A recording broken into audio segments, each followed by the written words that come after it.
Good evening, and welcome to the first edition of Mulberry News. News happenings from in and around Mulberry and Polk County, Florida.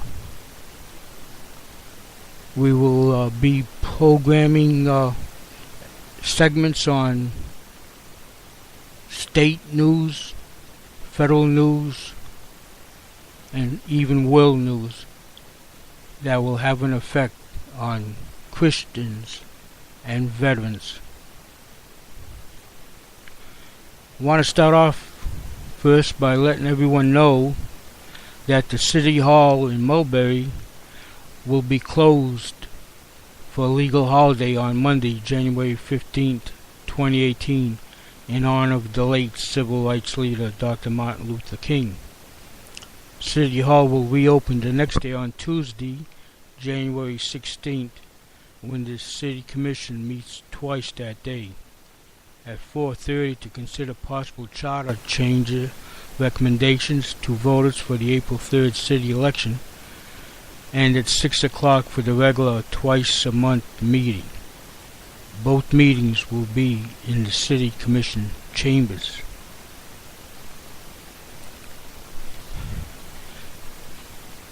There will there's a notice of a public hearing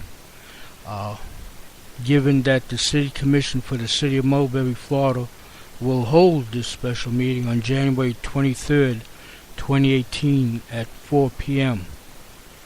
It will be held at the City Commission Room at City Hall, 104 South Church Avenue, Mulberry, Florida, for the purpose of considering the approval of the proposed City of Mulberry clean water facilities. The hearing will include a discussion of the city water facilities plan and the financial impact to individuals, to be heard on the economic and social effects of the location, design, and environmental impact of the proposed wastewater system improvements. Also, there's another public notice. The City Commission will hold a workshop on Tuesday, January 16th at 4:30 p.m. in the Commission chambers to discuss the final report from the Charter Review Committee. Persons with disabilities needing assistance to participate in any of these proceedings should contact the City Clerk at 863-425-1125 at least 48 hours in advance of the meeting. That phone number is 863-425-1125.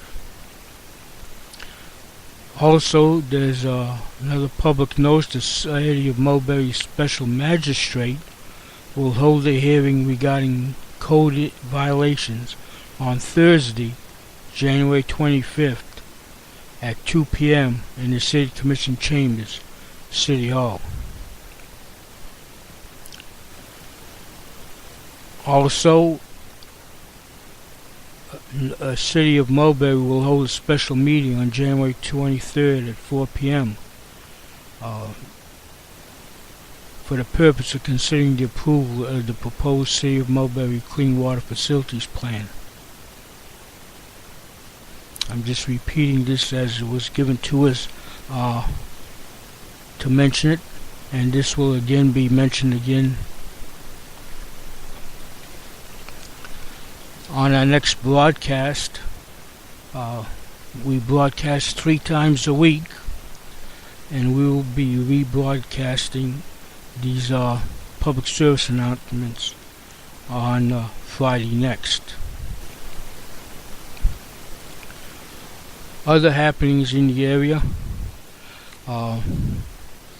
This public library is having a beginner's genealogy class on January 18th from 2 to 4 p.m. for adults only. And on January 25th at 2:30 for teens only, Teen Time Thursday, they'll have a movie and make your own popcorn.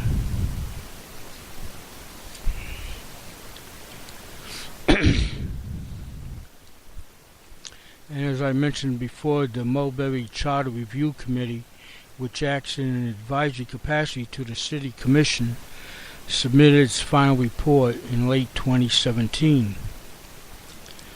They met several times in 2017 to go over the present city charter and to recommend possible changes.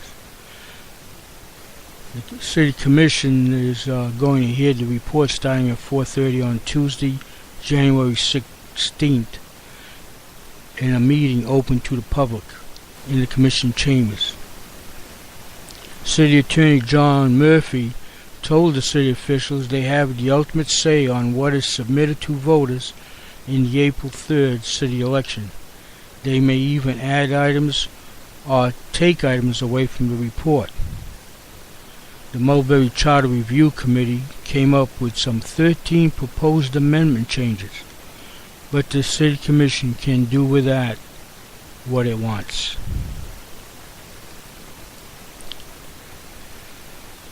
And on another happy note as far as City Commission, the City Commissioner and John McClintock have a healthy baby boy. A good part of Mulberry area was awaiting the joy of the birth of City Commissioner Maria and John's baby, and the baby named Noah John Michael McClintock was born on January 5th at 5:15 a.m. The baby weighed 8 pounds, 12 ounces, and was 21 inches long. In the history of Mulberry, this is the first time that an elected city official has given birth in office. Many of the well wishes for the baby, a diaper shower was given several weeks ago by friends and well wishers.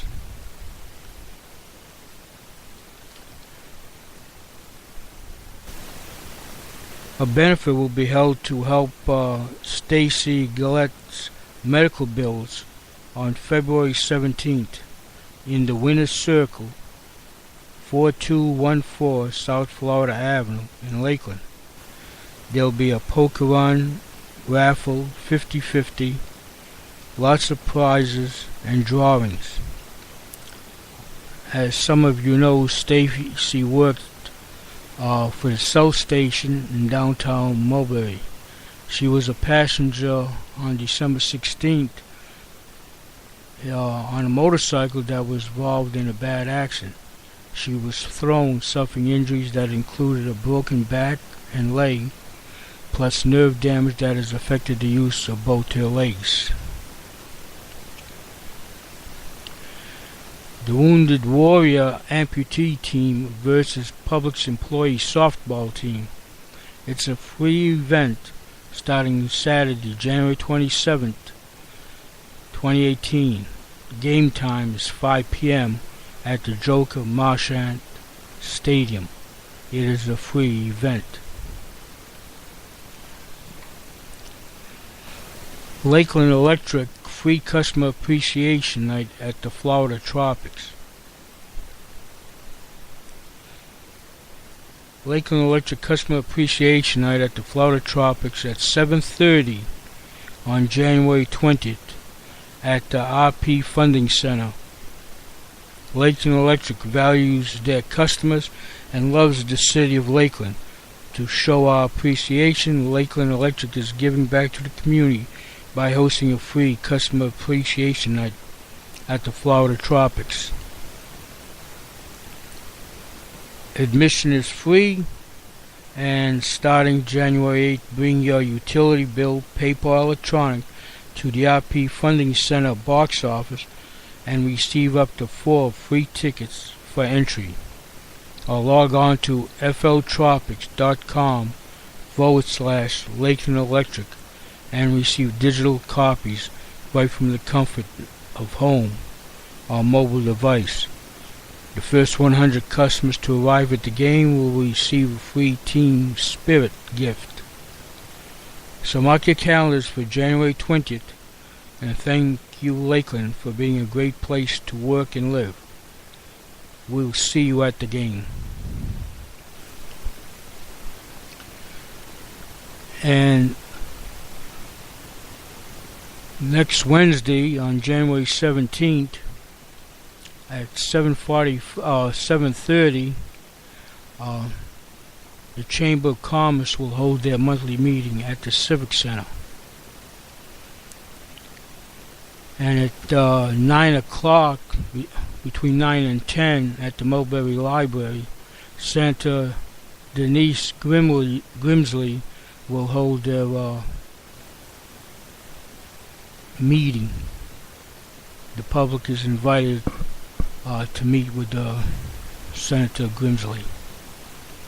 And that'll be from 9 to 10 at the Mulberry Library. And on other news, the Sheriff's Department, Polk County Sheriff's Office, the tragic murder of innocents at the First Baptist Church of Sutherland Springs, Texas, on November 17th shows that an active shooter can strike anywhere. You owe it to yourself and your family to think about how you would react if an assailant showed up at your church, business, or local theater. What would you do? Are you prepared? We invite you to attend a free program presented by the highly trained Polk County Sheriff's Office law enforcement professionals in cooperation with several community partners. Learn what the best practices are and how you can make a difference.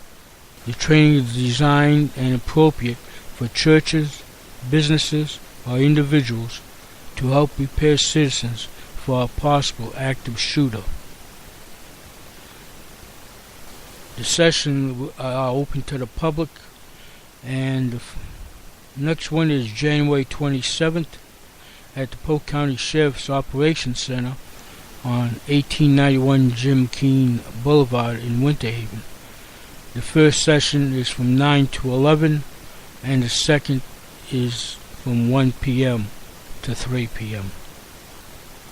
And on January 30th, they will be meeting at Victory Church, 1401 Griffin Road in Lakeland, from 6:30 to 8:30.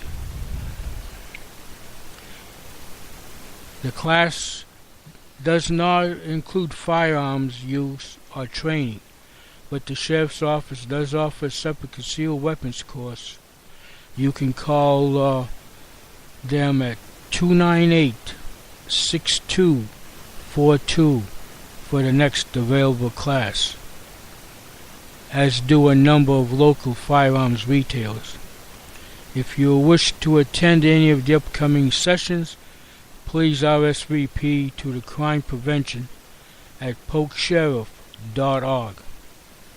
Please include the name of your church or business and a contact name and phone number and the number of representatives expected to attend.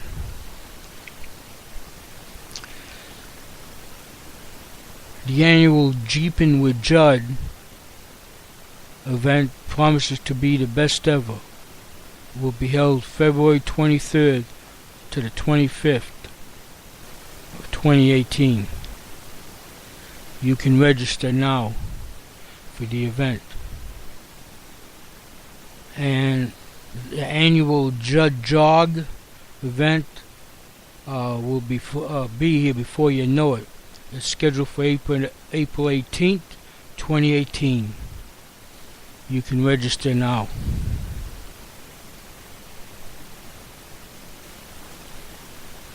On a couple of the things as far as the state's concerned,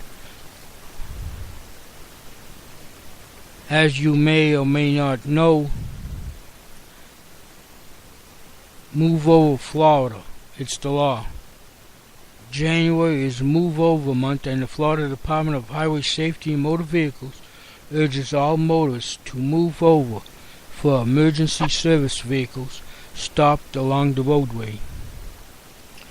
Preliminary In 2017, there were 212